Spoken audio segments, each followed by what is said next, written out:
Olá a todos, boa noite, bem-vindos e bem-vindas a mais uma atividade, né, o Clube de Leitura, segunda edição, né, Juliano, da nossa tríade. Eu vou falar como se estivesse no gabinete, né, porque o evento é online, mas ele faz parte da programação do Gabinete de Leitura Rui Barbosa, né, que é um espaço centenário. Para quem não conhece, ele foi criado em 1908, por ex-funcionários da Companhia Paulista de Estradas de Ferro e alguns intelectuais da cidade na época, que queriam um espaço onde pudesse incentivar a leitura, ter empréstimo de livros, né, eventos culturais. E nós estamos com esse projeto, que é o Memórias Literárias. Ele é uma realização do Governo do Estado de São Paulo, por meio da Secretaria de Cultura, de Estado de Cultura e Economia Criativa, né? Então, a gente vai ter ao longo aí, a gente começou já em novembro, com uma programação bem intensa de atividades. Gostaria que vocês, quem não segue ainda o Gabinete de Leitura Rui Barbosa nas redes sociais, nós estamos modernos agora, estamos com Instagram, Facebook, estamos com um site novo, eu vou publicar no chat. E é isso, vamos seguir aí até janeiro com várias atividades, tá bom? Juliano, obrigada por ter aceitado participar dessa atividade com a gente. E é isso, passo a palavra aí para você. Obrigado, Vânia. Mais uma vez, gostaria de agradecer a oportunidade, né, e o convite do gabinete para fazer parte desse projeto, né? Ressalto para quem não conhece o Gabinete de Leitura e quiser conhecer, né, a gente, apesar das restrições, das medidas aí em relação à pandemia, o espaço hoje ele se encontra aberto, né, Vânia? Depois você me corrige, tem acho que uma restrição de horário, uma quantidade de público, mas por ser um patrimônio histórico da cidade e cultural, vale muito a pena conhecer, né? Dentro desse espaço, a gente tem aí também um acervo de toda a cidade, né? Tem muitos, além dos livros, dessa questão relacionada diretamente à literatura, nós temos também um acervo histórico da cidade muito presente, né? No gabinete de leitura, que é muito importante para a preservação da história da cidade de Jundiaí. Então, até mesmo quem precisar eventualmente fazer uma pesquisa, alguma coisa, lá com certeza você vai encontrar, né, documentos aí relacionados, fotografias da cidade, enfim, toda essa situação. Vou falar um pouquinho desses nossos encontros, como eu fiz no encontro passado. Esse é o segundo encontro. Tereza, se você estiver nos ouvindo, seja bem-vinda. A gente está na fase de introdução aqui da situação, né, dos encontros, e a gente já volta a palavra para os participantes, tá bom? Esses encontros são compostos serão 3 encontros ao todo. Hoje nós estamos no segundo encontro. Todos os encontros, eles retratam, né, alguma obra de Franz Kafka. O primeiro encontro, nós falamos sobre a metamorfose. Nesse segundo encontro, a gente vai falar sobre um artista da fome. E no terceiro e último encontro, nós vamos falar sobre o livro Na Colônia Penal, né? Esse próximo e último encontro, que encerra essa nossa tríade kafkaniana, sempre com um olhar psicanalítico, ele vai ser em janeiro. Estão todos já previamente convidados, né, a até acompanhar aí pelas mídias sociais a data, né, o link para inscrição, tá? Bom, partindo para o assunto, né, afinal de contas estamos aqui para falar sobre Kafka. E mais especificamente hoje sobre o livro, né, Um Artista da Fome.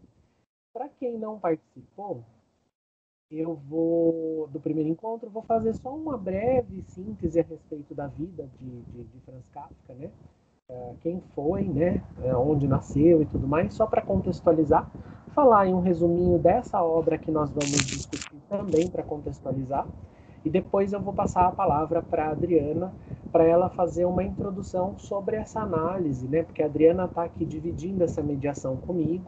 Ela é psicanalista e traz esse olhar psicanalítico sobre a obra de Franz Kafka, né?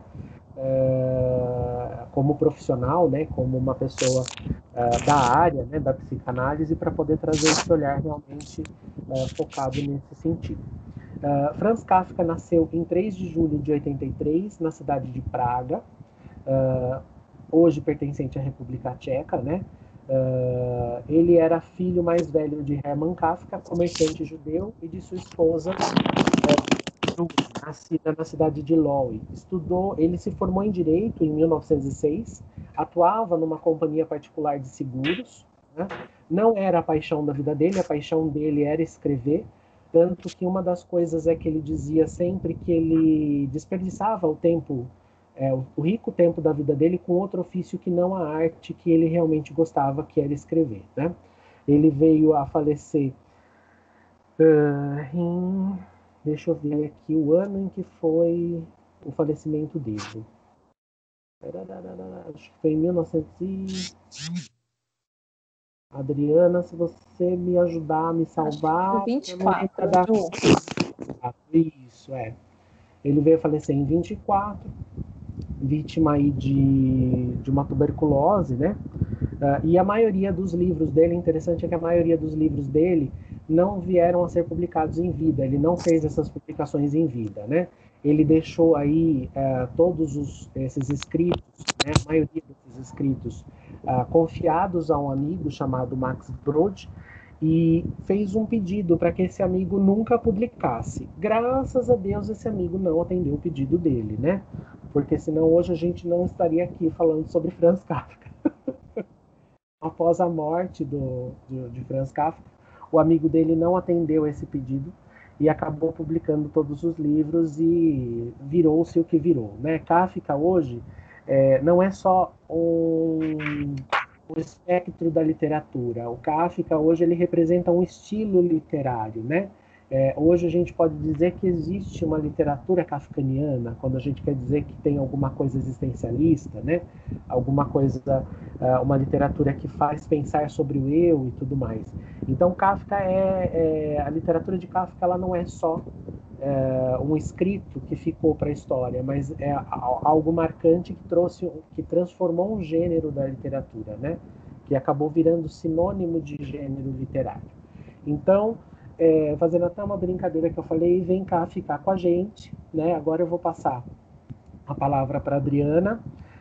Só um pouquinho antes de passar a palavra para a Adriana, que vai fazer essa introdução, né, a respeito da questão psicanalítica da obra, para dizer para quem eventualmente não participou dos outros encontros, após a fala da Adriana, eu vou começar a trazer para vocês umas perguntas provocativas. Então, assim, além daqui ser um lugar de fala, onde a gente está aqui falando sobre a obra de Franz Kafka, também é um lugar de escuta, onde a gente quer ouvir a opinião de vocês, né, a respeito de como esse livro provocou vocês de alguma forma, para quem acabou fazendo a leitura, ou até mesmo diante disso, de tudo que a gente está trazendo, porque a gente vai trazer trechos do livro, vai ser falado sobre essa síntese do livro, e dentro disso você também, né, leitor, participante, pode acabar expressando a sua opinião, tá? Dri, eu vou passar a palavra para você, porque eu acho que minha fala já ficou um pouquinho longa. Até peço, acho que está dentro do seu roteiro, falar alguma coisa sobre esse resumo da história, né? Do próprio livro, do que é essa história do artista da fome, né? Até para contextualizar eventualmente quem acabou não lendo o livro e está participando hoje. Ou você quer que eu fale? Não, continua, Ju, pode falar. Tá. Então, tranquilo. Até para contextualizar, então, para vocês, o protagonista dessa história é um artista que ganha vida atraindo o público em suas performances públicas de jejum. Para o artista, jejuar significa vida e morte. Durante essas apresentações, que seu empresário não permite que durem mais de 40 dias, é visto e vigiado por um público implacável, que não entende a natureza artística do seu ato de ficar sem comer. Seja como for, ele magnetiza a multidão. Quando suas atuações deixam de ser populares, ele se transforma num pobre diabo, num circo de arrabaldes. No final, leva ao seu desejo de jejuar até o limite, mas nem ele nem os espectadores sabem quantos dias ele fica sem comer. Na realidade, jejua até a morte. Quando está agonizando, admite que o ato de jejuar, para ele, não era apenas fácil, mas também necessário, porque nunca conseguiu encontrar um alimento que o satisfizesse. Para o artista da fome, sua arte é um modo de existir. É a perfeição nesse caso, ou seja, o ponto em que fica satisfeito significa a morte. O artista esquelético tem sido comparado ao próprio Kafka. Aí eu vou deixar aqui esse finalzinho, porque a Adriana vai entrar nesse ponto. Dri, passo a palavra para você. Mais uma vez, obrigado por fazer parte desse projeto comigo, de topar essas minhas loucuras. E de estar aí trazendo o seu olhar como profissional dentro desse projeto que é tão interessante, né, e tão motivador. Obrigado. Bom, boa noite a todos. Um prazer vê-los novamente, algumas pessoas, né, que já estiveram no outro encontro. Fico feliz de vocês estarem aqui de novo. Para os que estão pela primeira vez também, boa noite, muito obrigada pela presença. E eu que te agradeço, Juliano, por essas ideias que, enfim, são muito prazerosas para nós, principalmente nesse momento, né, que nós estamos vivendo. Então, isso dá um suspiro, né, para a gente continuar, né, na resistência. Bom, falando um pouco sobre essa obra, eu queria começar dizendo que, quando eu penso em Kafka, né, em toda a sua obra, eu penso que ela vai falar sempre da mesma coisa, mas de formas diferentes. A literatura kafkaniana, ela é escrita do que há de mais primitivos em nós, seres humanos. Somos seres guiados por forças maiores. Segundo Freud, são pulsões inconscientes. Em O Artista da Fome, não é diferente. Neste conto, o protagonista recusa-se em comer. Isso não é nenhum sacrifício, pelo contrário, o comer é que lhe parece insuportável. Quando Kafka escreve esse conto, encontrava-se acamado, acometido pela tuberculose, que lhe atingiu a faringe, e por isso Kafka sentia muitas dores para comer. Impedido de comer, cria este personagem que se recusa a comer. Essa fina ironia encontramos em toda a sua obra.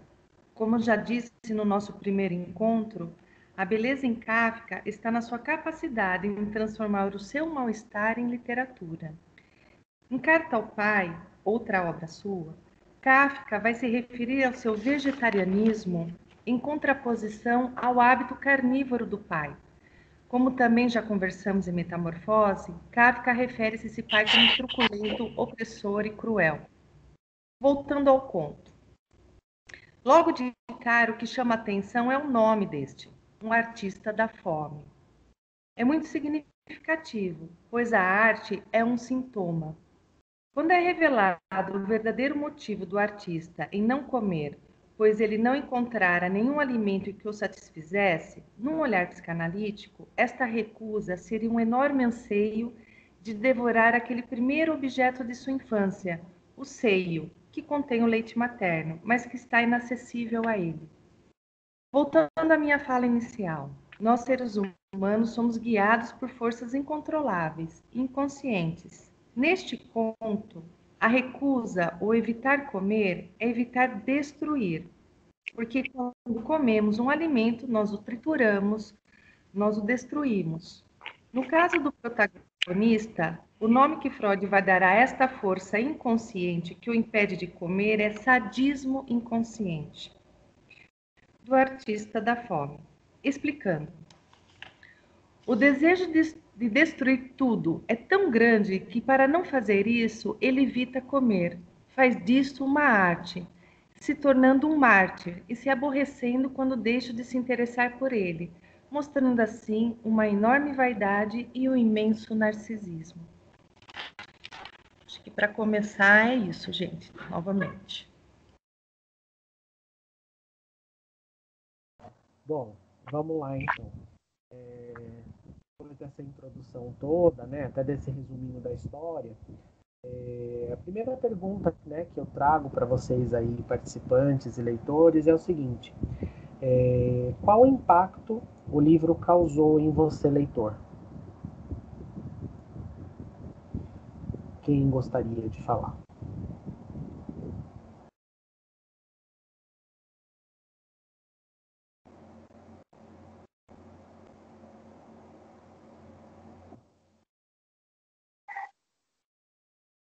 Nelma, pode falar, Nelma. Oi, tudo bem? Eu já tinha lido Kafka, né? Eu já li várias coisas de Kafka desde, sei lá, adolescência, mas esse especificamente eu não tinha lido, né? E eu não. Eu li o título e não tinha a menor ideia do que se tratava, né? Eu nunca leio sinopse de alguma coisa quando eu tenho algo a ler especificamente, né? Então, quando eu comecei a ler, comecei a entender o que era, de novo, como na Metamorfose, nessa leitura, porque a Metamorfose eu já tinha lido outras vezes, li de novo, né? Ele me causou muita angústia, né? Porque, assim, apesar de eu saber que existem esses tipos de artistas, existem, por exemplo, na Índia, os faquires, que fazem vários tipos de coisas do gênero, quando você começa um relato, mesmo que seja ficcional, né, isso te causa angústia. Porque você imaginar que uma pessoa que a vida dela é ganha dessa fome, né? Então ele ganha a vida através de sentir fome, né? Isso é muito angustiante. Você imaginar uma pessoa, né? Ele tá num local pequenininho, ele fica enjauladinho, ele só tem, se eu não me engano, um relógio, né? A única coisa, se não me engano, que ele tem na jaulinha dele. E a pessoa fica ali, vigiada por inúmeras pessoas que estão vendo se ele está comendo, se ele não está comendo. Ele fica vendo as outras pessoas comerem depois, o pessoal que vigia ele come, e ele está ali. Mas para ele aquilo é normal, né? Então, para mim, é o que eu falei, foi de novo, é uma leitura muito angustiante de você estar vendo aquela pessoa passar por aquilo, mesmo sendo um desejo daquela pessoa, mas você olhar e falar, gente, né, tipo, não, você vai morrer. E ele continua naquela gana de. E aí, quando chega no final, por que que ele faz aquilo? Não é por dinheiro, ele não fala que é por dinheiro, ele não fala que é por ser famoso ou coisa do gênero. É porque ele não encontrou o que apetecesse ele de fato, né? E o que que era isso? O que de fato ele precisava comer, ele precisava ter, né, para ele comer, decidir comer, né? E isso me deixou muito curiosa. O que que seria isso? Será que seria uma comida de fato? Ou aí eu já vou para uma metáfora qualquer que seria alguma outra coisa que não um alimento propriamente dito, entendeu? Então eu passei a leitura toda de, você lê em uma horinha, você lê muito curtinho, né? Mas é angustiante. E quando você termina, eu fiquei naquilo, né? O que que era esse alimento, né? Esse alimento era um alimento de fato, uma comida, ou era algo mais, né? E aí, quando você vai ver essa relação com. Aí depois eu fui ler, né, o prefácio da história do conto, né? Que fala que ele tem essa relação com Kafka, com o que o Kafka passou, né? Então, é mais angustiante ainda, né? Você imaginar que ele estava passando por todo aquele transtorno de saúde, né? E escrevendo aquilo. Então, nossa, foi desesperador esse momento onde eu li isso, né? Eu sabia já da história dele, né? Mas eu nunca, como eu não conhecia a história, eu não ia relacionar isso, né? Foi quando eu li o prefácio que aí tem essa relação direta com isso, né? E aí você imaginar que uma pessoa está com tuberculose, que é uma doença muito grave, principalmente na época, né? Muitas pessoas morriam disso, e que a pessoa está escrevendo exatamente sobre algo que, de certa forma, ele está passando, né? O que ele estava passando ali dele, pessoal, né? O que era dele, o que não era dele, o que era essa fome que ele estava falando, né? De comida, de fato, ou era outra coisa, né? Então, eu falei demais, mas eu fiquei angustiada de novo. Foi uma leitura. Eu adorei. Kafka é fantástico, mas é angustiante. Aquela leitura que você termina e você tá com um aperto, assim, entendeu? É angustiante. Não falou demais, Lori. Não, Nelma, não falou Eu nada. falo muito, desculpa. Imagina, não precisa pedir. Aqui é para isso mesmo. A gente tem esse tempo e esse lugar para isso. A graça dessa coisa da roda de leitura, né? É exatamente essa, né? Quando a gente vem descobrindo, além desse olhar psicanalítico que tem, né, sobre essa obra, dentro dessa proposta que a gente está fazendo, tem essa questão da gente também ouvir o outro, até para a gente poder descobrir essas formas de olhar para a mesma literatura, né? Porque isso é enriquecedor, não tem preço, né? quando você fala que te angustiou, provavelmente impactou alguma outra pessoa de outra forma, né? Tem mais alguém que gostaria de fazer alguma colocação dentro do texto? A Liane quer falar? Eu estou espantada aqui com a história. Bom, eu não li, né? Estou entrando aqui para conhecer a dinâmica do grupo, na verdade, mas também não conhecia o autor. Para mim é muita novidade. Mas assim, ouvindo vocês iniciando, né, dando uma introdução, não me veio angústia, como, né, ela comentou aqui, mas sim curiosidade, né? E uma coisa que quando começou a falar, poxa, ele não comia, né? Por todo esse processo da doença que ele passou e ele foi escrevendo esse conto e tudo mais, pelo que eu entendi, acho que o que me vem na cabeça é assim, que alimento mesmo, o que nutre, né? Que alimento que precisava nutrir, né? De fato.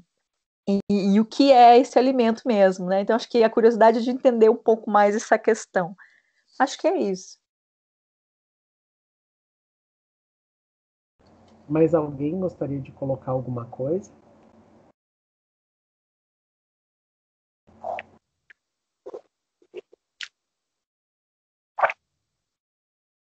Eu acho que eu posso falar um pouquinho já, Juliano, porque elas fizeram aí trouxeram algumas questões fundamentais para entender, né, a obra do Kafka e principalmente esse conto, né, quando vocês perguntam, né, que comida é essa? Que fome é essa? Né? Primeiro, voltando um pouco à história do Kafka, gente, ele morreu de inanição, né, por causa da tuberculose, ele não conseguia comer, naquela época não tinha, digamos, os recursos necessários para alimentá-lo, né, que hoje nós temos, então ele morreu dessa forma. E neste momento que ele devia provavelmente estar passando muita fome, né, dá para a gente supor, né, já que não dava para ele comer, o grau, né, de fome, que ele sentiu. Juliano, tá algum barulho? Eu acho que é o meu, né? Tá passando um avião aqui. Agora parou. Mas, e como eu disse logo no início e também no outro encontro, né, que a beleza do Kafka está nisso, né? Diante desse enorme mal-estar dele, né, ele consegue transformar isso em literatura, né? Nos termos psicanalíticos, ele sublima, né? Ocorre uma sublimação dessas pulsões inconscientes e vai para a escrita, né? Essa beleza, e talvez isso tenha de alguma forma o alimentado muito nesse momento, né? Escrevendo esse conto. Quando vocês perguntam, né? Fome do quê? Que alimento é esse? O que eu tenho para dizer para vocês que tem a ver com afeto, né? Nós seres humanos, nós não somos iguais aos animais, né? Até para gente, para o bebê amamentar um bebê, né, precisa ter todo um laço afetivo para que isso ocorra. Porque se isso não ocorre, né, aliás, tem vários estudos, Spitz é um estudioso, foi um estudioso disso, né, um experimento que ele fez com crianças, com bebês que eram alimentadas no berço, sem pegá-los, sem abraçá-los, muitos desses bebês morreram. Né? Então, nós seres humanos, a gente, desde a primeira mamada, digamos assim, né, algo ali se transforma, não é só para satisfazer, a princípio é para satisfazer uma necessidade corporal, Freud vai fazer. Mas a partir do momento que isso ocorre, né, já ocorre uma transformação. Né? A gente não é guiado por instinto como os animais, né? Freud vai dizer que a gente é guiado por pulsões. Isso tem a ver, pulsões tem a ver com afetos. Então, o alimento, ele está diretamente também relacionado a afeto. Que tipos de afeto? Basicamente, amor e ódio, né? No caso do Artista da Fome, né, o olhar, enfim, a interpretação que eu fui tendo, né, que ele não come porque comer para ele, né, remete a pulsões, como eu disse antes, sádicas, inconscientes, ou seja, são pulsões destrutivas. E dependendo da intensidade dessas pulsões, né, vão ocorrendo sintomas, né? Nesse protagonista, ele simplesmente para de comer. Porque o comer inconsciente, simbolicamente para ele é destruir. E o desejo dele destruir é muito grande, não? E também, se ele acaba destruindo, em última instância, seria destruir o outro, né? Só que se ele destrói o outro, ele também pode ser destruído. Então ele não come, né? Então ele está guiado aí por afetos de ódio e não de amor, né? Então a fome, o alimento, tem a ver com esses afetos, né? Não sei se ficou claro para vocês, se vocês gostariam que eu falasse um pouco mais. Estou tentando falar de uma forma assim, digamos, mais simples possível, mas às vezes não é, né? Então vocês fiquem à vontade para me perguntar e não sei se eu respondi a pergunta para vocês também. Se ficou claro. Eu queria te fazer uma pergunta, Adriana. Como é que você vê a autossabotagem nesse conto? Se é que existe, Do artista da fome? do artista da fome? O que você chama de autossabotagem? Ele não comer? Talvez sim. Foi o que passou a princípio, né? Algo É, para sobreviver, porque tem uma relação com sobrevivência também, né? sim, sim. E o que não sei como é que seria a sua visão, não sei, queria explorar um pouco isso. É que a autossabotagem, na verdade, tem a ver com um sintoma, né? Sintomas de todos nós neuróticos, todos nós temos sintomas, né? E é lógico que quando a gente está mergulhado no sintoma, a gente se sabota, porque o artista da forma, ele é um homem enjaulado no seu sintoma, né? No seu sintoma exibicionista, narcisista, de uma enorme vaidade, ele está enjaulado nisso, né? Literalmente, né? A beleza do Kafka é que ele faz até essa figuração. Tem a ver muito com nossos sintomas, né, do ser humano. A gente também fica enjaulado diante disso. Se a gente não toma consciência, né, do que nos aflige, a gente também fica à mercê nesse lugar, né, e enjaulados também. Então a sabotagem, ela tem a ver com o sintoma, quer dizer, ele não tem a menor ideia, né? Ele até diz, né, porque eu nunca achei a comida, mas ele não sabe que comida é essa, né? Ele não sabe, na verdade, né, por que ele não pode comer, porque que para ele comer é perigoso. Para ele comer é mortífero, não tem a ver com vida, que para nós, digamos, que não temos nenhum distúrbio, né, um transtorno, né, não é nenhum termo psicanalítico esse, mas nenhuma disfunção, né, digamos assim. Para quem não tem uma disfunção alimentar, né, pensar numa pessoa que, por exemplo, não come, né, fala assim, mas como que não come? Que para ele comer, para essa pessoa comer, aí sim tem esse significado simbólico de morrer, né? Para entender um pouquinho mais, né, que nem as pessoas falam, vamos pensar hoje, né, um sintoma, vamos pensar numa anorexia, né? Anorexia, o que é anorexia, né? A pessoa não come porque ela se acha gorda, né? Então, assim, elas chegam a morrer, em muitos casos, chegam à morte porque ela se recusa a comer, né? Nem tomar água. Ainda o artista da fome, ele tomava água, né? Ali parece ele bebericando água em alguns momentos, né? Mas na anorexia, dependendo do estágio, né? Nem água toma, porque para ela, para a pessoa tomar água também é engordar, né? Então, assim, estou falando em casos extremos, né? Que tem a ver com o artista da fome. A gente poderia até pensar no anoréxico, né? Mas, porque também não é sacrifício nenhum, né? Eles não sentem fome. Essa é a questão, né? Não sentem, né? Não tem essa coisa do sentir fome. A figura fome é outra, né? Oi? A figura fome, para essas pessoas que têm um sintoma, ou até mesmo para esse artista, ela é outra, né? A fome é outra, é de uma outra coisa, né? Não é a fome. É de uma outra ordem, isso. Acho que essa é a palavra. Eu posso aproveitar para fazer uma leitura de um trechinho do texto? É até para dizer esse sentimento, né? Porque a gente está falando aqui de como ele se sentia, né? Em relação a essa situação e de como ele não era de fato, né, compreendido, quer fosse pelo público.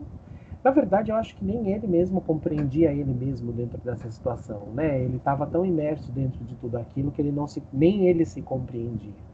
Essa é a verdade.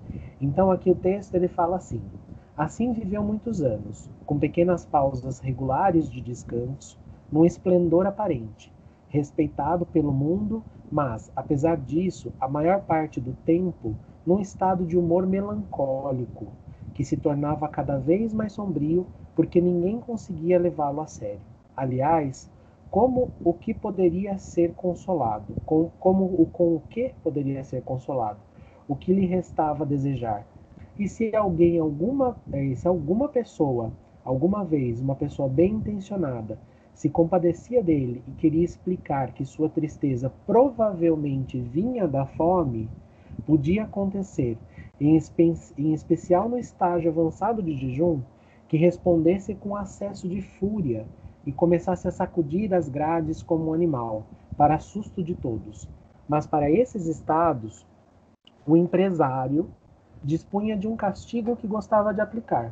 Desculpava o artista perante o público reunido e admitia que só a irritabilidade provocada pelo jejum, facilmente compreensível por pessoas bem alimentadas, tornava perdoável o comportamento do jejuador, né? Então, nem o próprio empresário se tinha essa sintonia com ele, porque estava ali simplesmente pelo dinheiro e por toda aquela coisa, né? Pode Juliano, falar. mas é interessante isso que você lê, porque tem a ver com tudo que eu estava falando, né? Do que alimento, qual afeto que está movendo o artista da fome, que é o ódio, não é o amor. Então, esse ataque de fúria nesse momento, né? Que a gente que, por exemplo, né, fica sem, sei lá, fica alguma hora sem comer, uma hora sem comer e está com fome, a gente fica irritado, né? Mas no caso do artista da fome, não é bem isso. Não é porque ele está irritado porque ele está com fome. Não, ele está irritado porque ele está irritado desde sempre, né? Então, nesse momento que ele descreve isso, aí mostra o tamanho da fúria que existe dentro dele, né? Quando ele não está se sentindo compreendido, ou mais, quer dizer, quando ele vai como um animal dentro da jaula e sacode a jaula de raiva, quer dizer, se ele saísse dali, ele poderia, digamos assim, a gente pode supor que ele mataria um. Quer dizer, essa fúria que ele tenta conter, não comendo, porque é tão grande, né? E se ele comer, para ele, simbolicamente e inconscientemente, né? Ele pode destruir tudo, né? E parece, em alguns momentos, nesse conto, essa fúria, ela vem, né? Ela vem e ele descreve de uma maneira até animalesca. Mas é muito interessante porque essa intensidade que ele dá é a intensidade real desses desejos inconscientes do protagonista e do próprio Kafka. Dri, fazendo até um complemento a essa questão, né, do próprio texto e de tudo que você está falando, tem um trechinho em que ele continua aqui essa situação e ele fala assim: seja como for, o mimado artista da fome se viu um dia abandonado pela multidão ávida de diversão que preferiu afluir a outros espetáculos. E lá embaixo ele continua: depois que ele perde todos esses seguidores, vamos dizer assim, né, que esse jejum deixa de ser uma forma de espetáculo, né? Aí ele se questiona: o que o artista da fome podia então fazer? Quem tinha sido aclamado por milhares de pessoas não podia exibir-se em barracas nas pequenas feiras, e para adotar outra profissão, o artista estava não só muito velho, mas sobretudo entregue com demasiado fanatismo ao jejum. Sendo assim, demitiu o empresário, companheiro de uma carreira incomparável, e se empregou num grande circo para poupar a própria suscetibilidade, nem olhou as condições do contrato. Você quer que eu comente o mimado? E toda essa situação, né, de se entregar a uma situação onde ele também, eu acho que traz, até vou me aproveitar da fala da Aliane a respeito da autossabotagem, né? Porque aí trazer, de repente, ver se a gente consegue fazer um link com toda essa situação, né? Porque ele não está preocupado nem consigo mesmo, né? Ele não olha para nada, ele não tem fome. Aqui ele demonstra que ele não tem fome de nada, a não ser fome de não ter fome. É que quando ele acaba deixando de ser atração, eu falei do exibicionismo, né, de um enorme narcisismo, né, porque essas pessoas estão fechadas em si mesmas. Imagina, se a gente pensar que o comer é o princípio básico para a gente viver, né, digamos assim, até numa expressão corporal, para você pegar um alimento, se preparar, você tem até que fazer um esforço físico, né? Externo, você tem que ir lá, sei lá, pegar uma maçã, você vai lá, pega, lava uma maçã para comer, quer dizer, tem todo assim um movimento físico seu externo para consumir algo do externo para te alimentar, para te manter vivo, né? O artista da fome, tanto é que ele também descreve as posições do artista da fome, ele fica lá inerte, né? Ele fica lá sentado em cima da palha. Às vezes ele até dorme, mesmo tendo luz, pessoas, quer dizer, ele está tão alheio a esse mundo externo, né? E ao mesmo tempo não querendo, né, ser esse Marte, essa pessoa onde né, que as pessoas fiquem ali olhando para ele, que quando acaba isso, né, e ele vai para o circo, não acho que é uma sabotagem, mas acho que continua com essa intenção, né, dessa pulsão dele, exibicionista também, de continuar o show, né, de continuar satisfazendo, porque assim, o que satisfaz, então? Vocês poderiam perguntar ao artista da foto, né? O que satisfaz ele ficar nessa condição? O que satisfaz ele ficar nessa condição é o exibicionismo, né? Esse enorme narcisismo, né? Essa vaidade exacerbada que ele tem, né? De ser um incompreendido. Ninguém consegue fazer o que ele faz. Ninguém consegue entender o que é a suposta arte dele. Ele é um incompreendido. Quer dizer, ele está acima de qualquer compreensão. Tem mais narcisismo que isso? Está acima de qualquer enigma para as pessoas, né? Como é que elas não entendem, né, essa minha arte, né, o que eu estou aqui? Então, assim, quando ele acaba de ser a atração principal e vai para o circo, me parece que tem a única forma dele continuar, né, satisfazendo, né, essas pulsões inconscientes dele. Eu vou sair um pouco do roteiro, Dri. Eu posso fazer uma pergunta diferente do que a gente até estudou, porque me veio agora, acho que uma construção interessante para fazer essa pergunta. Vocês acham, fazendo um paralelo com hoje, com a atualidade, que seria uma forma de perseguição de likes?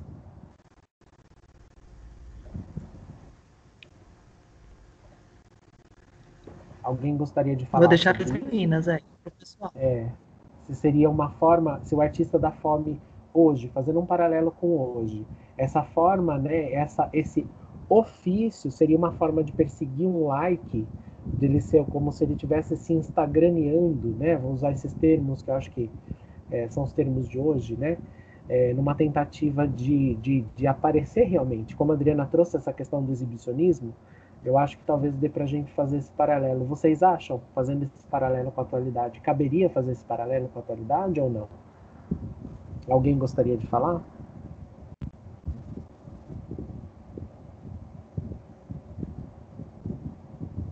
Pode falar, Nelma.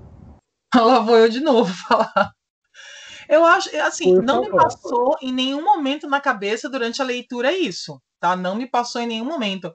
Mas aí, lendo algumas anotações que eu fiz aqui, é possível sim, né? Porque ele tinha essa arte do jejuar como um modo de existência dele, né? Era o modo de existência dele e ele estava atrás de uma perfeição dentro daquele modo de existência. Então, se você fizer um paralelo com o pessoal de rede social, assim, que vive disso, tá? Essas coisas assim, talvez sim, seja possível, entendeu? Acho que é possível fazer esse tipo de paralelo, sim. Acho que é bem possível, mas não me passou em nenhum momento na cabeça isso durante a leitura. Não me passou. Mas pensando é possível. Eu não entendi, desculpa. Mas te faz sentido pensar nisso agora ou não? Sim, sim, faz sentido sim. É possível sim a gente fazer esse paralelo. Dá para fazer sim. Porque, querendo ou não, é um tipo de alimento para algumas pessoas isso também. Então, se a gente tirar o alimento como única e exclusivamente comida, e a gente colocar alimento como sentimentos, como outras coisas, você consegue fazer esse paralelo não só com isso, mas com várias outras coisas na vida, né? E tem pessoas que vivem disso, né? Tem pessoas que usam isso como a arte, que elas precisam disso. Usam isso como arte, não, desculpa. É que eu tô lendo o que eu anotei aqui, eu coloquei arte, né? Mas usam disso para se satisfazer. Então, elas se alimentam desse tipo de situação, né? Então, a gente consegue sim fazer esse tipo de paralelo. Eu não tinha pensado, mas é possível fazer sim. Me veio uma outra questão. Seria o Instagram ou as redes sociais uma jaula?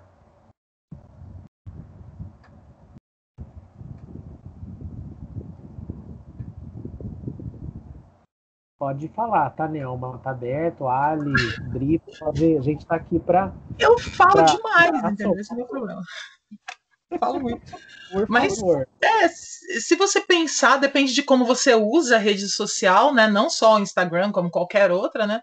Depende de como você usa, você acaba sendo meio que prisioneiro daquilo, né? Então, sim, tem pessoas que vivem daqui. Eu não tô falando das pessoas que trabalham com isso, tá? Eu tô falando de pessoas que acordam, tem que fazer postagem, vão ali na esquina, tem que fazer postagem, coisas assim. Não pessoas que trabalham com isso, entendeu? Mas pessoas que usam a rede social para falar 100% do dia a dia da vida delas, né? Então, sim, é possível ser um tipo de prisão, sim. É possível, sim. Só que é uma prisão que, apesar de que da mesma maneira que ele, não é uma prisão que você se coloca dentro dela, né? Você não é preso por outras pessoas como quando você comete um crime, né? Você se coloca dentro dessa prisão, né? Você aceita ficar nesse local, né? Eu não tinha passado absolutamente nada disso na minha cabeça, mas é engraçado esse paralelo. Bem engraçado. Só para trazer um caso para vocês, e eu já vou até fazer um link aqui da deixa para Adriana sobre uma outra coisa. Para quem quiser pesquisar depois, saiu uma matéria essa semana a respeito de uma moça iraniana chamada Angelina Jolie Zumbi. Eu não sei se vocês chegaram a ver a respeito. Ela foi presa, essa moça, no Irã, por corrupção de costumes, né? Porque se trata é um país teocrata, né? E ela diz que como influencer ela está corrompendo os costumes iranianos e os jovens e ganhando dinheiro de uma forma que não seria para eles uma forma adequada de ganhar dinheiro. Então ela foi condenada a 10 anos de prisão e foi presa por conta disso. E tem um Instagram dela aberto, ela tinha mais de 500 mil de seguidores, e ela fazia uma paródia da Angelina Jolie, onde ela aparece, ela é muito parecida, fica muito parecida com a Angelina Jolie, mas de uma forma bem raquítica, bem magra, muito acentuada, como se fosse realmente um zumbi. Depois fica aí para vocês darem uma olhada, mas eu queria aproveitar esse gancho todo, a Adriana vai falar sobre tudo isso que a gente falou agora também, mas perguntar para ela, uma pergunta direcionada que a gente até estudou aqui.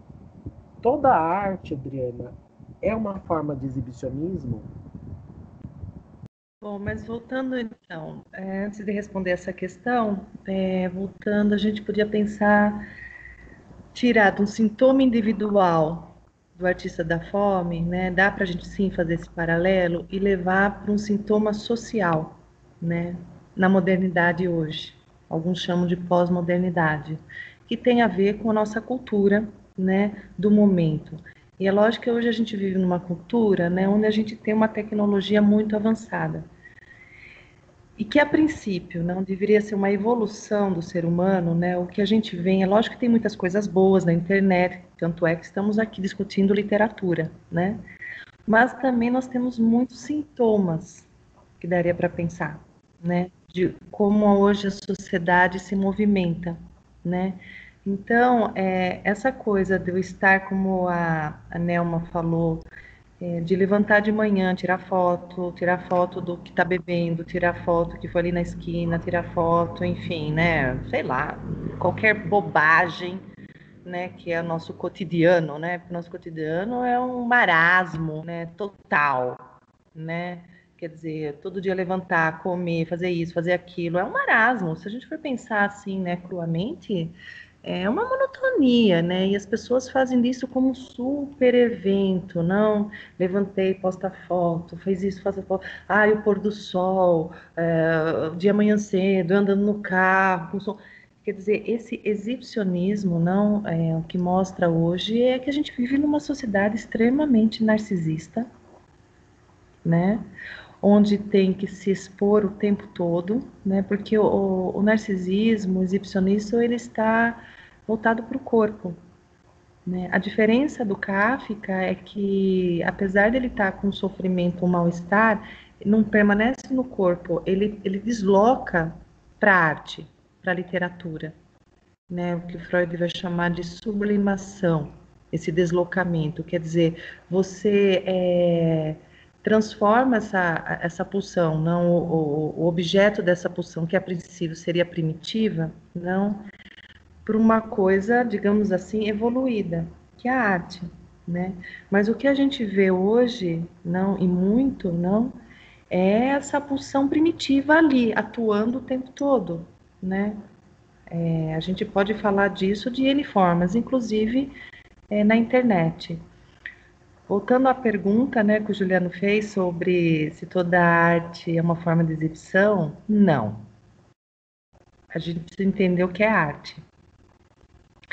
Se você pegar, por exemplo, o Davi, de Michelangelo, olhar aquela estátua perfeita daquele homem nu, renascentista, aquela arte que só foi feita ali, naquele século, e que depois nunca mais se reproduziu, é muito diferente do que, por exemplo, um homem ficar nu dentro de um museu e dizer isso aqui é arte, me vejam.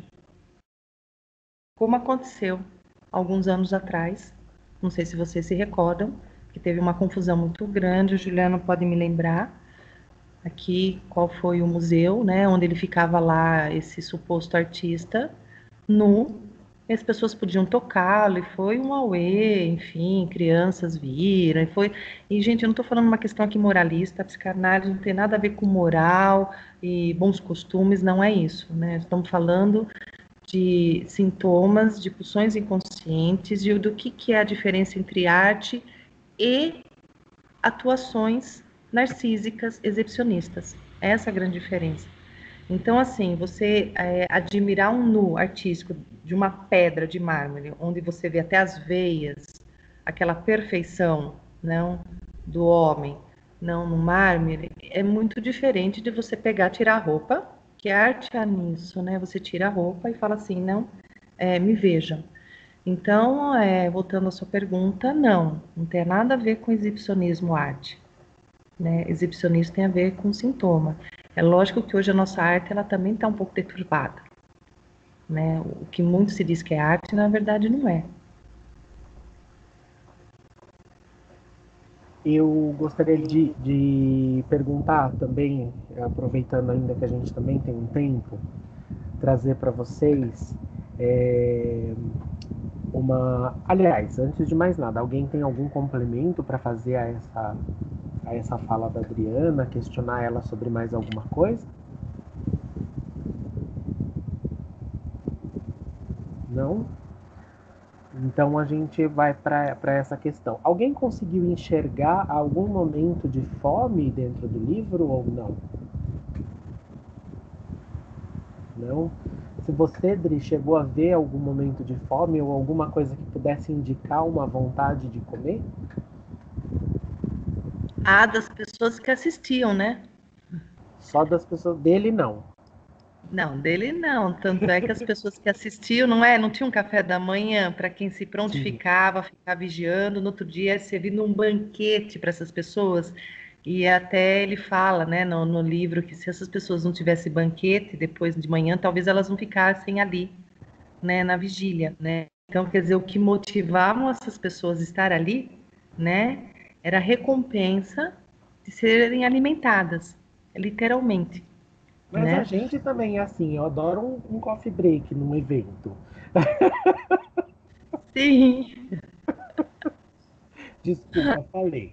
Não, mas é verdade. Como não? Não, como não, né? As pessoas, o que a gente Adoro um faz? coffee. E é importantíssimo um coffee break. Como é E se for importantíssimo ruim, uma depois eu reunião das falo pessoas mal. se... Hã? E se for ruim, depois eu falo mal ainda do coffee break. Por quê? Porque isso é um ato, né? E aí a gente teria que entrar numa outra questão. O que é esse ato de se reunir, né, à mesa com os familiares, com amigos, né, e comer, né? É lógico que é um ato de afetivo, né, de laços, não é? Quer dizer, tem a comida ali, né, mas é claro que isso tem toda uma conjuntura, né, afetiva envolvida nisso. Então, para vocês verem quanto que o artista da fome ele está desconectado disso, né? Desconectado desses laços, né? Desconectado desses afetos construtivos, digamos assim, né? Amorosos, né? Você vê mais ele irritado, ele incompreendido, ele voltado para o mundo dele, enfim. E eu queria até fazer voltar numa questão que é por isso que o Kafka ele é maravilhoso, né? Porque ele consegue mostrar tão bem, né, a neurose humana através das histórias dele. Mas é muito significativo também que quando ele fica do lado, a jaula dele fica do lado da jaula dos animais. E que quando ele morre, ele é substituído pela essa pantera no final, que ela é cheia de vida, que, né, que ela come qualquer coisa, mas que se ela sair dali, ela come qualquer um. Eu diria para vocês que é o outro lado do artista da fome, né? Essa metáfora, né?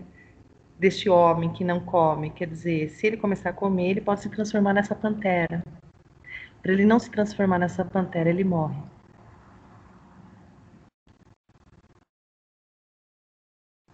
Eu posso fazer mais uma leitura do texto, Dri? Claro. Gente, eu estava falando para nós agora a respeito dessa questão de se alguém enxergou fome no livro, né? Eu acho que a fome sim é o exibicionismo, né? Essa necessidade que ele tem das pessoas estarem em volta dele, né? Ali e aprovando o que ele está fazendo de alguma, A fome de alguma forma simbólica, né, Juliano? simbólica. Sim. Mas me chamou a atenção agora, porque eu tô aqui, enquanto a gente tá nesse bate-papo, eu tô repassando também algumas coisas do texto e veio um trecho onde ele fala assim: talvez, dizia às vezes o jejuador a si mesmo, tudo melhorasse um pouco se o local de sua exibição, isso quando ele já está no circo, tá? Não estivesse tão perto dos estábulos. Então a escolha seria mais fácil para as pessoas, sem falar que as exalações das estribarias, a inquietação dos animais à noite, o transporte dos pedaços de carne crua para as feras, os rugidos durante a alimentação o feriam e o deprimiam constantemente. Mas ele não ousava comunicar aquilo à direção, pois, ainda assim, agradecia aos animais a multidão de visitantes entre os quais se podia encontrar aqui e ali, algum destinado a ele. Porque a leitura que eu faço disso é o que eu estava falando anteriormente, né? Que seria o outro lado do artista da fome, esses animais enjaulados, vorazes, né? Que come qualquer carne que aparecer na frente. Não é só a crua, não, é a viva também. Por isso que eles têm que ficar enjaulados. O artista da fome, simbolicamente, o que impulsiona ele, nós seres humanos, também temos esse lado, né? Digamos assim, animalesco. Mas é tão humano quanto. É que a gente reprime, né? Falando psicanaliticamente, né? Existe uma repressão, né, dessas pulsões primitivas. Eu falei um pouco mais disso no nosso primeiro encontro em Metamorfose, né? Que para a gente se tornar uma civilização, né, a gente teve que reprimir algumas pulsões, não? Que é o incesto, o parricídio, né? São questões aí que antes da cultura e da religião que vem junto com a cultura, né? Isso era tudo liberado, era tudo livre, digamos, né? Os homens se comiam, os homens se matavam, os homens transavam, enfim, não tem essa questão do parentesco, dessa interdição, né? Quando que ocorre a fundação da cultura na sociedade como a gente conhece e vive hoje? Quando existe essa interdição psíquica, né? Dessas pulsões. Então, a gente reprime para a gente viver numa sociedade, construir laços sociais, porque antes disso não tinha laços sociais. Né? A partir da fundação da cultura que se funda o amor, né? As relações afetivas, e a partir disso, dessa fundação, que aí se estabelece a família, né? As amizades. Mas como eu disse no nosso primeiro encontro, essas pulsões reprimidas não é que elas deixam de existir, elas continuam querendo vir à tona e ter gratificação, né? Só que como que a gente pode, então, gratificar essas pulsões, né, sem ir para a barbárie? O que a gente vê hoje, na atualidade, a gente está vendo essas pulsões sendo gratificadas nua e cruamente. O que mais a gente está assistindo hoje, na atualidade, é a barbárie. Não tem sublimação. Nós estamos vivendo em momentos extremamente sombrios e anticivilizatórios, né? Onde a lei, a ordem, a lei no sentido assim de instaurar a interdição, de não fazer mal ao outro em última instância. Isso daí está deixado de lado. Hoje o que a gente mais vê a gente vê casos de incesto na TV, é só ligar uma TV, né, ler um jornal, né, a gente vê casos e casos, né, de abuso, né, por parentes, isso de uma maneira assim diária, né? A gente vê assassinatos diariamente, com facadas, ou com, por exemplo, se vocês quiserem tomar vacina, vocês vão ter que assinar um termo, eu não estou nem aí, eu não sou coveiro. Por exemplo, essas falas que a gente ouve, por exemplo, da maior instância de um país, que deveria ser, digamos, o depositário da lei, para manter a ordem. Se esta personagem é a que diz vale tudo, né, a gente se torna rebanhos, no sentido de animalescos, quer dizer, a lei é deixada de lado e o que impera é a barbárie. E não é à toa que a gente está vivendo, e outra, no meio de uma pandemia, quer dizer, desgraça maior não há. Né? Quer dizer, além de a gente já estava vivendo essa questão da barbárie se instaurando nesses tempos, juntou-se com essa tragédia que é a pandemia. E aí a gente vê casos e casos. Quero até contar um caso aqui para vocês, que eu ouvi outro dia, de uma pessoa que ela foi pegar o ônibus aqui em Várzea Paulista, estava vindo para o trabalho dela, e ela estava dentro do ônibus, essa mulher, e entrou um morador de rua no ônibus, sem máscara. O que aconteceu? Alguns rapazes que estavam dentro do ônibus tiraram esse morador de rua a paulada. Eles só pararam de bater nesse rapaz a hora que ele estava estendido imóvel no chão. O que é isso? Você podia pensar, não, pode falar assim, olha, eu tenho uma máscara, põe uma máscara aqui, ó, moço, não pode ficar sem máscara aqui dentro, né? Alguém dá uma máscara para ele. Quantas pessoas não andam de máscara? Ou dizer, olha, o senhor não pode ficar aqui, né? Sem máscara não pode, então se retira. Não teve essa conversa, a fala, a linguagem. Quando a gente está na barbárie, a linguagem ela está interditada. E aí o que resta é só ação. Então, essa pessoa que me contou, ela estava, lógico, muito abalada, uma mulher, né? E ela falando, por mais que as outras pessoas falavam pare, essas pessoas, esses homens, não pararam, só pararam que essa pessoa estava estendida no chão, imóvel. Então, esse episódio, né? A gente não vê só na TV, né? A gente cada vez mais está ouvindo, né? Ou na internet, né? Jovens que matam essas pessoas de rua, enfim, tem N's. Aqui a gente teria que fazer, né? Ficaria dias e dias falando, né? De todas as barbáries que a gente está ouvindo o tempo todo. Mas por que disso, né? Porque hoje a gente teve essa cisão, né? A gente está cortando esses laços que teriam que estar dando amparo para essas pulsões primitivas, que seria esses laços sociais, não? O Hélio Peregrino, que é um autor, e ele vai fazer uma relação grande sobre a psicanálise dos laços sociais e a política. Então ele vai dizer que numa sociedade, não, quanto mais desigual economicamente, né, mais violência vai ter. Por quê?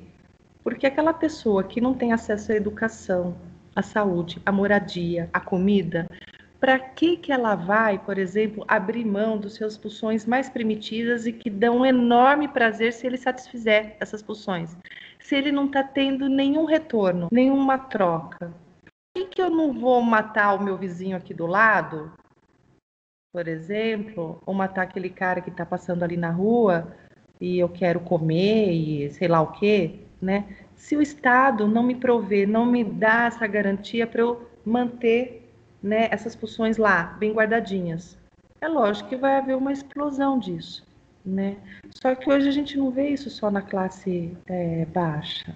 Essa é a grande questão, né? O que acontece é que a gente vê, por exemplo, numa classe onde supostamente ela está, digamos, alimentada, ela tem casa, ela tem comida, ela tem trabalho, ela tem estudo, ela tem lazer, e mesmo assim você vê esses atos de crueldade, né? Quer dizer, algo se passa, né? E o que se passa nesse momento, né? É esse avanço à barbárie, onde tem que ter o prazer a qualquer custo, né? Quer dizer, pensar assim, olha, tem vírus aí, se eu sair de casa é perigoso, eu posso correr risco de vida, então eu vou me resguardar. Isso é todo um processo de pensamento, reconhecimento da realidade e querer preservar a vida. Digamos, isso seria, digamos, uma preservação da vida. Agora, outra coisa assim, que se dane o vírus, eu não vou pegar, eu quero mais hoje sair curtir, por exemplo, com meus amigos. Não aguento mais ficar em casa, vou sair curtindo com meus amigos. Isso é atuação, não é pensamento. Digamos assim, sublimado ou aceitando uma realidade, aceitando umas limitações, porque é muito difícil mesmo, né? A gente poder aceitar o que está acontecendo hoje, né? Que a gente tem que se restringir, né, de várias coisas que antes a gente dava o nosso suporte para a gente manter essas pulsões, digamos lá, reprimidas, né? Hoje nem isso a gente está tendo como fazer muito, a gente está tendo que abrir mão de muitas coisas. E o que a gente vê? Essa coisa desenfreada, as pessoas indo para a rua, esse movimento todo para a rua, mesmo morrendo 900 pessoas por dia, as pessoas estão a toda na rua, né? Nos shoppings, nos bares, nos restaurantes, nas praias. Não estou falando daquelas pessoas que estão pegando ônibus para trabalhar, que precisam pegar metrô, ônibus, trem para trabalhar. Não. Estou dizendo, essas pessoas dizendo, eu não aguento mais ficar em casa, vou sair, vou reunir os amigos, vou fazer isso, vou fazer aquilo, sem pensar no amanhã, né? Isso tem a ver, só para eu concluir, estou falando muito, né? Mas isso tem a ver com esse não refrear dessas pulsões primitivas, uma atuação delas. O que nós fazemos aqui hoje, estar pensando, ler um livro, é você voltar para o seu mundo, é você se aquietar e pensar, pensar, refletir. Hoje o que a gente vê não é isso, as pessoas não querem pensar em refletir. Né? Então, e aí, fora o que eu estava dizendo anteriormente, né, que são formas, né, são sintomas que a gente está vendo hoje na sociedade, não só no Brasil, mas no mundo, né, e tem a ver com essa negação, não só da realidade, mas com essas pulsões primitivas que querem vir à tona a qualquer momento e não pensar no outro.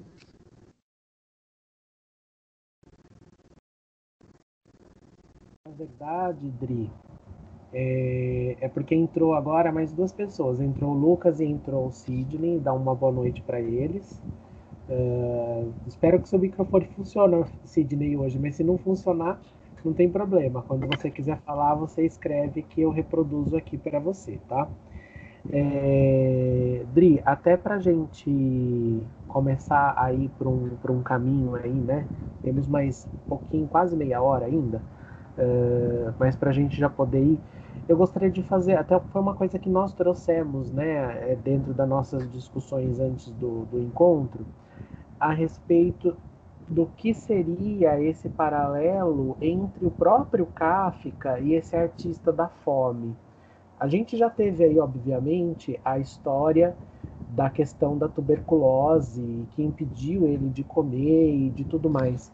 Mas eu queria saber de vocês, né, ou até mesmo depois, caso a própria Adriana falar a respeito de qual seria essa fome do Kafka, né, do próprio Kafka enquanto escritor, né, para que simbolicamente ele trouxe, porque acho que fisicamente está muito claro, muito próximo dessa questão da morte, mas simbolicamente o que seria essa fome do Kafka? Alguém tem alguma coisa para falar a respeito disso? Gostaria de fazer alguma colocação?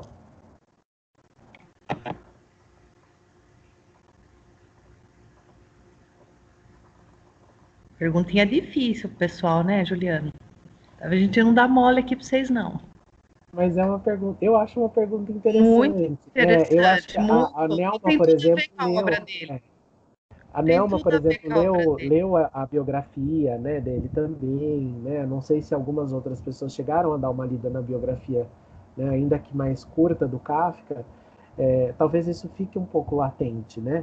Não sei se isso passou percebido por vocês ou desapercebido. Então, eu gostaria que, se alguém tiver alguma coisa para falar,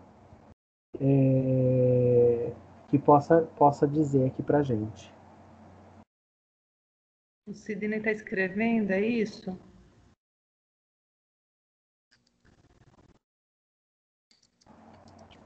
Está escrevendo, o Sidney está escrevendo. Eu acho que só para dar uma pitadinha nessa pergunta, né? Eu acho que quando ele perguntou a fome do Kafka, a gente está pensando nos afetos, como eu disse para vocês, né? Que afeto seria esse, direcionado a quem?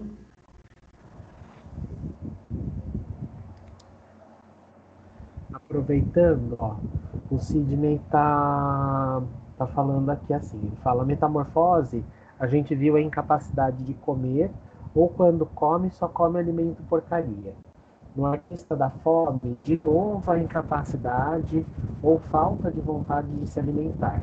E no final ele diz que não encontrou um alimento que o satisfizesse, né? Essa é a colocação do Sidney. Dri, eu vou deixar para você jogar para você essa pergunta.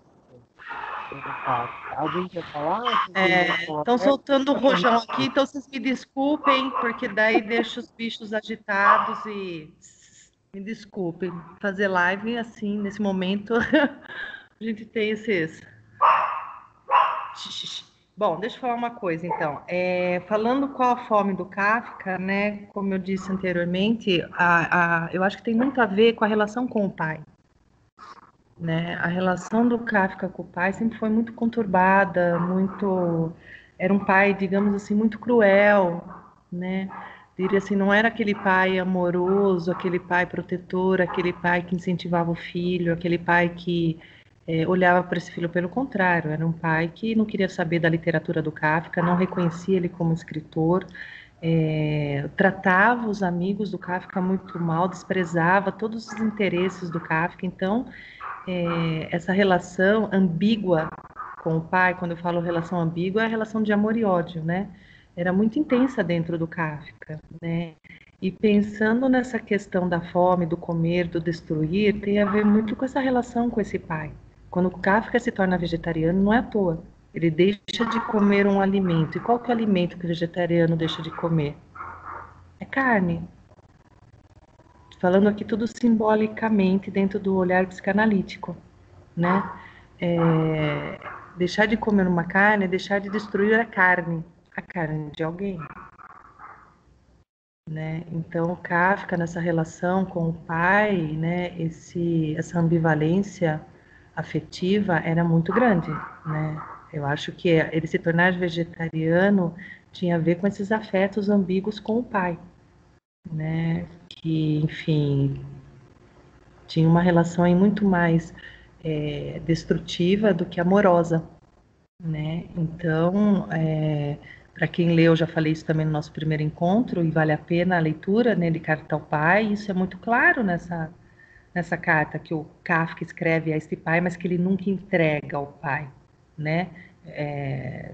Eu acho assim que foi esse ato dele escrever essa carta foi libertador para o Kafka, né?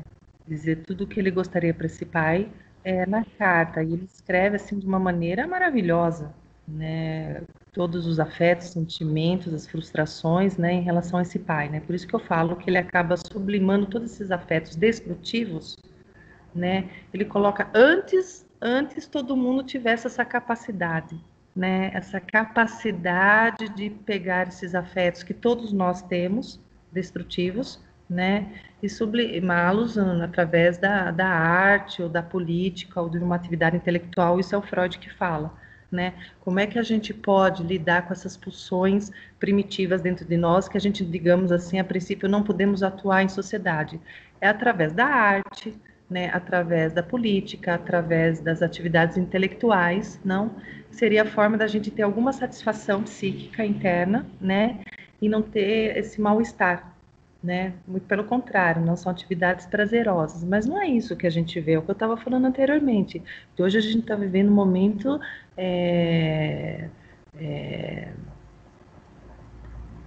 anticivilizatório, a gente está vivendo um momento obscurantista, nós estamos vivendo um momento diferente do Kafka que escreve, né, as pessoas estão saindo aí matando.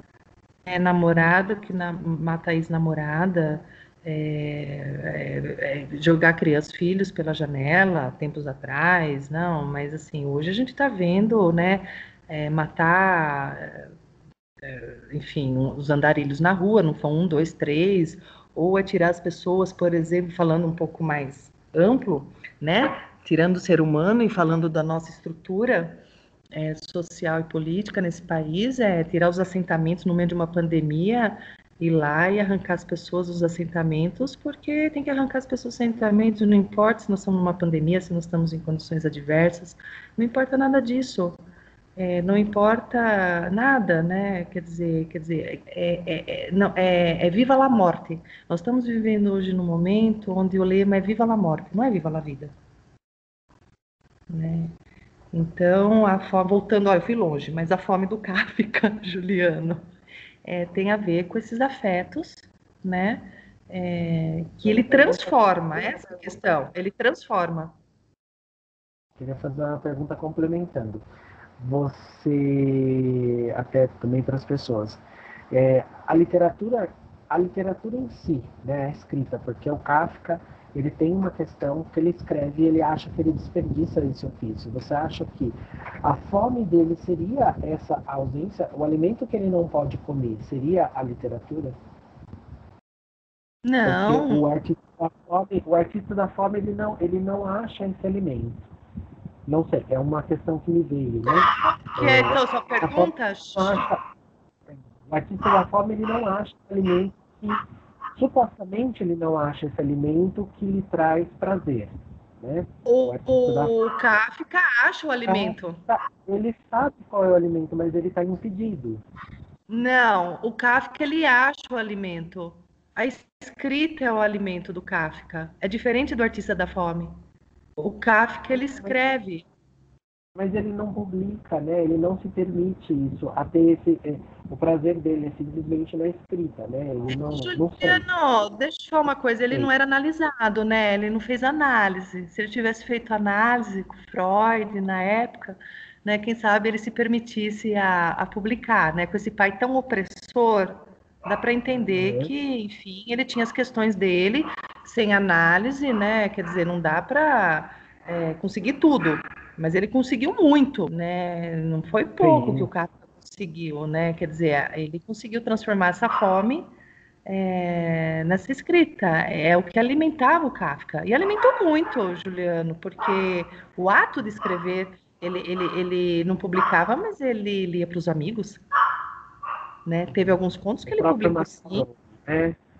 Ele publicou em revistas, ele não publicou tudo, mas teve coisas que foram publicadas. Né? Então, assim, ele é completamente diferente do artista da fome, o Kafka, né? Porque ele se alimenta, a literatura o alimenta. E é isso que o mantém vivo. O Kafka, se ele não tivesse a literatura, talvez ele não tivesse durado 41 anos. Né? Dá pra gente pensar nisso. Oi? Calma aí. Juliano, tá um pouco ruim a sua... Tá um pouco abafado, baixo. Todos estão me ouvindo bem? Não? Só a Adriana? Estão ouvindo? Só eu, então. Veja se você consegue melhorar aí o áudio, Dri. Já colocar melhorou. um pouquinho mais. Melhorou? Ó, o Sidney colocou o seguinte, em complemento à fala dele, ele diz assim, Gregor ficou no meio que esquecido, e o artista da fome também fica esquecido na jaula. Ninguém marca quantos dias ele está sem comer. Ele pode ter se sentido no ambiente familiar como esquecido ou ignorado. O que leva ao estado físico de extrema magreza não é o jejum, mas fundamentalmente a insatisfação dele consigo mesmo e que não consegue encontrar um alimento que o agrade, que o satisfaça. O jejum dele não é para se admirar, porque o jejum para ele é uma necessidade. Eu preciso jejuar, não consigo evitá-lo, como, entre aspas, como fala do próprio personagem. Na metamorfose, houve uma mudança independente da vontade do Gregor. O artista da fome diz que jejua, não por sua vontade, mas é algo que ele não consegue evitar de novo. Evitar, de novo, é contrário ou alheio à sua vontade. Aproveitando essa fala do Sidney, uma coisa que eu também tinha discutido com a Adriana e que eu vou trazer para a gente agora, e até aproveitando os minutos finais para a gente entrar na última questão. Dri, que a gente tinha conversado, esse livro é interessante porque o artista da fome não tem nome, né? Qual é o significado? Você consegue dizer pra gente esse significado, esse simbolismo do fato do personagem não ter nome, diferente da metamorfose em que a gente tem o Gregor, né, ali identificado, e o artista da fome não. O artista da fome é alguém, ponto. Para eu responder? Pra gente. Você quer que eu não sei se você jogou para as pessoas falar ou você quer que eu já fale, é isso? Se alguém quiser falar a respeito, né? Se alguém consegue trazer uma ideia do porquê que o artista da fome não tem nome dentro dessa história, por que esse artifício foi usado, né? Se alguém tem alguma sugestão do porquê esse artifício foi usado, a Liane? Não? Nelma, se estiver nos ouvindo, Sidney, pode escrever. Não, eu não sei dizer. Na realidade, eu não pensei nisso também. Eu li, mas eu não pensei no porquê ele não teria nome. Eu não pensei nisso, de fato. Mas você acha uma questão interessante de pensar sobre isso agora, do porquê que ele não tem nome? Sim, talvez seja bem interessante. Deve ter algum motivo, entendeu? Mas é o que eu falei, não passou na minha cabeça também de por que ele não. Eu não me questionei em nenhum momento de por que ele não tinha nome.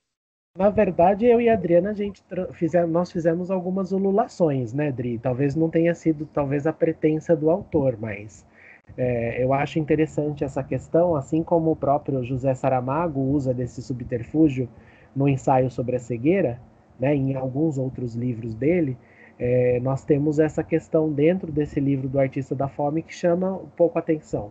Pode falar, Adri. Juliana, depois você me lembra, eu sei que a gente conversou disso, mas assim, o que eu pensei agora, nesse momento, né, como eu disse logo no início, né, que o que mais, assim, chama atenção de cara já, o ponto é esse nome, é o título, Artista da Fome, colocar a fome como arte, né, a fome não é arte, né, fome é um sintoma, né, então, assim, o que eu entendo desse título e dessa ausência de nome, porque está esse homem, como eu disse anteriormente, enjaulado no seu sintoma, né? E como que ele, digamos assim, vive diante disso, né? Paralisado, né? Diante dessas suas questões. A leitura que eu faço dessa ausência de nome, aí eu vou trazer até a fala da Nelma, que a Nelma falou que quando ela começou a ler, ela sentiu angústia, né? Eu tenho para mim, isso é uma questão minha, né? De repente pode não ser exatamente essa a ideia do autor, né? Não sei se foi essa a pretensa, mas de que o leitor pudesse se identificar de alguma forma com esse personagem. Ele é alguém que não tem nome, é alguém que pode ser qualquer pessoa. Tanto nós nos identificarmos como enquanto leitor dentro dessa situação, quanto a gente projetar isso sobre alguém, esse personagem sobre alguém, né? Isso acontece muito dentro do ensaio sobre a cegueira do José Saramago, porque nenhum dos personagens tem nome, todos os personagens são tratados por uma característica especial, né? Então é o primeiro cego, é a mulher do médico, né? É a rapariga de óculos. E dentro desse artista da fome, as pessoas que cerceiam ele também não, né? É o empresário, né? O empresário não tem nome, ele em si não tem nome, então eu vejo como se fosse essa questão de deixar aberto para o leitor para que ele seja mais fácil de eu me projetar lá, né? Agora o Sidney fez uma colocação aqui, ó. Ele disse assim: eu entendi ao contrário, não é para o leitor identificar-se com a situação, mas evidenciar que quem não jejua é incapaz de compreender. A incapacidade de compreender fica mais evidenciada se ele fica anônimo. Também é interessantíssima a colocação dele.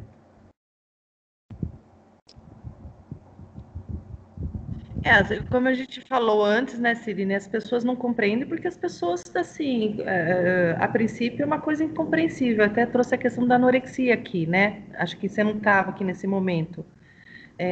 Por que há um sintoma, né? A anorexia é um sintoma, né? As pessoas, muitas chegam a morrer porque elas não chegam a tomar nem água, porque se elas tomarem água, elas vão se sentir gordas, elas vão engordar. Quer dizer, esse sintoma do não comer, como eu estava falando logo no início, fiz acho que é uma longa explanação, quer dizer, o comer, na verdade, não é uma condição para se viver, né? Para eles o comer significa morrer, destruir, uma questão psíquica, interna, que tem a ver com os afetos, das relações edipianas, né, de cada um. Então, tem muito a ver com isso, né? Então, como eu disse antes, é um sintoma, né? Se identificar com ele ou não, você pode ou tanto se identificar ou não. Ou ficar como esse espectador em compreender, mas como assim? Porque é isso, né, que acho que a princípio causa, né? Mas por que tá sem comer, né? O que faz uma pessoa ficar sem comer, né? Até uma das coisas que eu comentei com o Juliano, né, pensando, fazendo um paralelo, o Juliano até me fez essa pergunta: qual que seria hoje o ofício desse artista da fome hoje em dia, né? Qual seria o ofício hoje? Quem seria esse artista da fome? Era Eu não essa pensei pergunta que eu ia fazer agora. eu não pensei Para a num gente fazer ofício, esse numa caminho final. pessoa ou numa profissão, mas eu pensei em algumas situações que a gente vê hoje que é muito comum, né?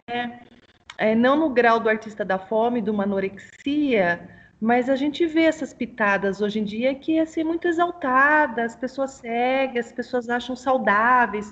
Por exemplo, uma das coisas que eu comentei com o Juliano foi esses regimes intermitentes, de ficar 15, 20 horas, sei lá, sem comer nada, né? E isso é muito propagado, às vezes até para profissionais da área de saúde, youtubers, celebridades, isso aí faz super bem para mim. Desde quando, né? Desde quando ficar sem comer faz bem, né? Então, assim, a gente vê, quando o Juliano fez essa pergunta, o que seria isso hoje, o artista da fome hoje, eu tô falando, daria para falar outras coisas, né? Mas, assim, a princípio, você vê, digamos, o mais comum, assim, e uma coisa, assim, que é muito exaltada, né?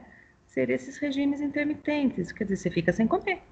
Não é adequar a alimentação, não é diminuir a quantidade, não. É parar de comer. A gente está entrando agora aqui nos minutinhos finais. Ele trouxe essa questão para a gente. Eu ia colocar até para vocês, eventualmente também vocês não só falarem sobre essa questão, mas já partindo até para um final encontro, né? Dizerem o que gostou, né, do encontro, como que vocês estão aqui, se foi produtivo e tudo mais. Eu só quero fazer mesmo essa pergunta para vocês. Qual vocês acham que seria o ofício, se o livro fosse escrito hoje, né? Quem seria esse artista da fome, né? E qual seria esse ofício, né? Se alguém teria uma sugestão para colocar. E aí a gente vai para os encerramentos e também fique à vontade. Se também, ao invés de entrar nessa questão da pergunta, né, quiser falar sobre as impressões do encontro, fique à vontade, que a gente já está indo para os minutinhos finais aqui. Nossa, não consigo.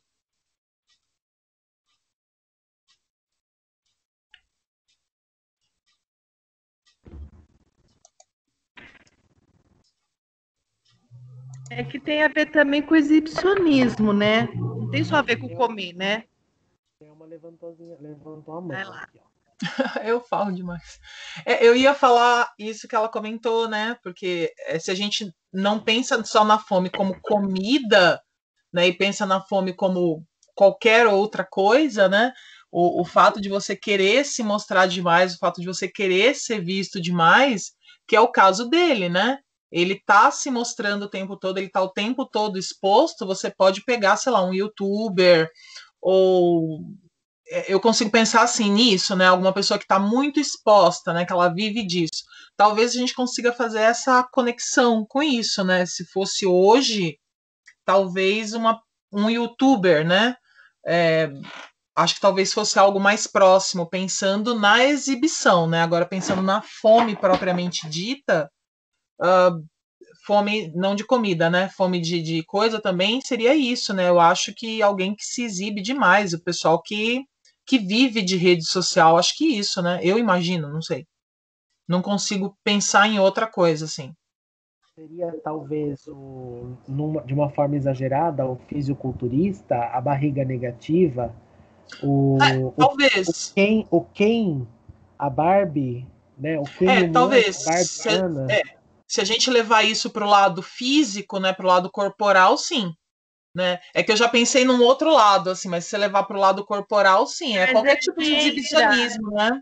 Neuma, é que entra a questão do corpo nesses casos, né? Ah, O sim. exibicionismo tem a ver com a questão corporal, né? Sim. De se mostrar no corpo. Quando eu falei para vocês, né, que a grande diferença, se toda arte é exibicionista, eu falei, não, arte não é exibicionista.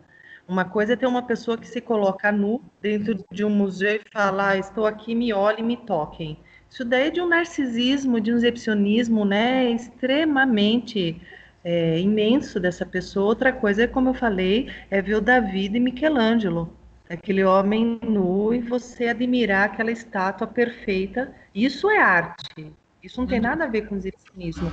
O Michelangelo sublimou essa pulsão exibicionista e transformou ela em arte, né? Isso daí, digamos assim, é o top da civilização, digamos. Seria, né, o extremo da civilização, a chegar lá no pico da montanha, né? Então, tem a ver com o corpo. Quando você fala do youtuber, Nelma, é o corpo, é a pessoa ali, corporalmente, né? Se mostrando o tempo todo, né? Quer dizer, fotos, essa necessidade de tirar fotos, de filmar, de se filmar, né? Os selfies, né? Os selfies o tempo todo, fazendo selfies de si mesmo o tempo todo, né? Então, isso é o narcisismo ali extremado, né? Com o exibicionismo Existe uma linha tênue, né? Entre o saudável e o não saudável, né? E eu acho que essa é a questão, é achar esse equilíbrio, né? Falta equilíbrio hoje. Hoje a gente vê tudo muito exacerbado, né? Diante de algumas situações. O Sidney colocou aqui, ó, ficar no museu não é tão difícil assim, mas esculpir da pedra uma forma humana perfeita é para os artistas na verdadeira acepção da palavra. Ele claro, né? Quer dizer, tirar a roupa, né, Sidney? Ou pintar qualquer o rosa tira. ou pintar o rosa e azul e a Mona Lisa, etc. Gente, aproveitando aqui o ensejo e a palavra, Eu gostaria que vocês, né, se sentissem à vontade para falar a respeito do encontro, se vocês gostaram, para a gente poder já fazer o encerramento, partir para o encerramento, que a gente já está bem no limite do nosso tempo. Alguém gostaria de falar a respeito do encontro? Se gostaram? Como foi a experiência para quem participou da primeira vez? Tá, eu falo. Não, muito bom, muito gostoso, gostei muito da dinâmica. Pena que eu não li, porque falta, nem sumo, mas já deu para aproveitar bastante. E uma das coisas que, enquanto vocês estavam falando, né, eu atendo também tanta gente todos os dias, e é interessante de ver que as pessoas, elas chegam tão agitadas, né?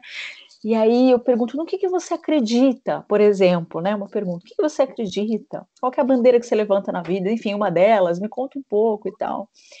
E aí eu tive essa semana uma pessoa que falou assim, eu acredito que conhecimento é tudo. Aí eu falei assim, tira a palavra tudo e coloca outra palavra, o que você colocaria, né? E aí, cri-cri. Aí, a próxima pergunta, né? E o que é conhecimento para você? Você consegue falar o significado para você, né?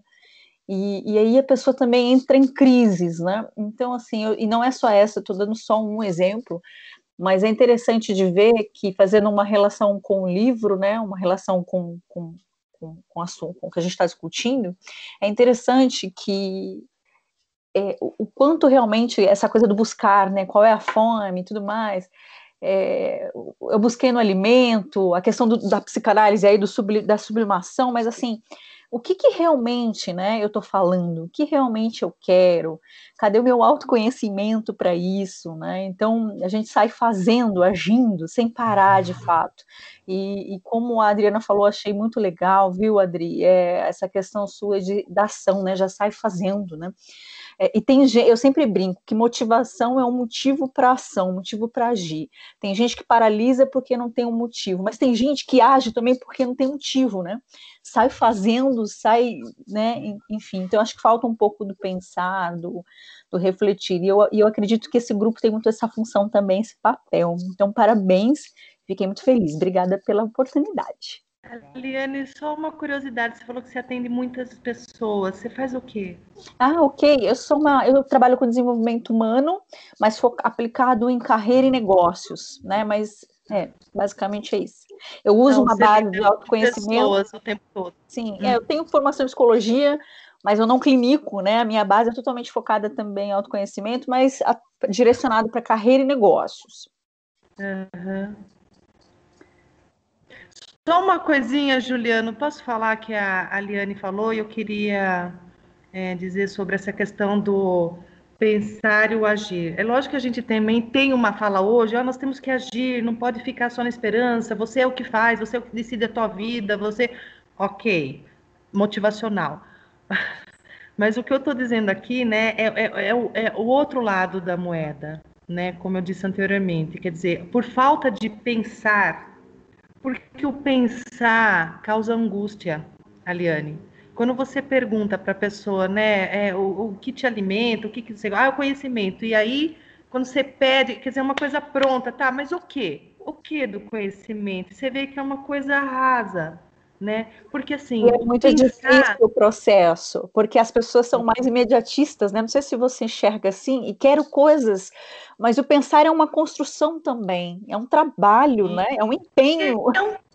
Sim, é um trabalho tortuoso, dolorido, difícil, angustiante, né? Pensar nas próprias questões, pensar nos próprios problemas, pensar naquilo que não se compreende, que demanda, tem um sofrimento. Quer dizer, hoje a gente vive o império do prazer, né?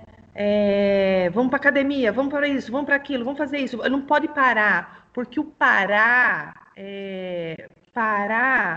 causa uma enorme angústia. Não que a pessoa não esteja angustiada, é exatamente por ela estar muito angustiada que ela não pode parar. Essa é a questão. Porque se ela parar, talvez ela desmonte.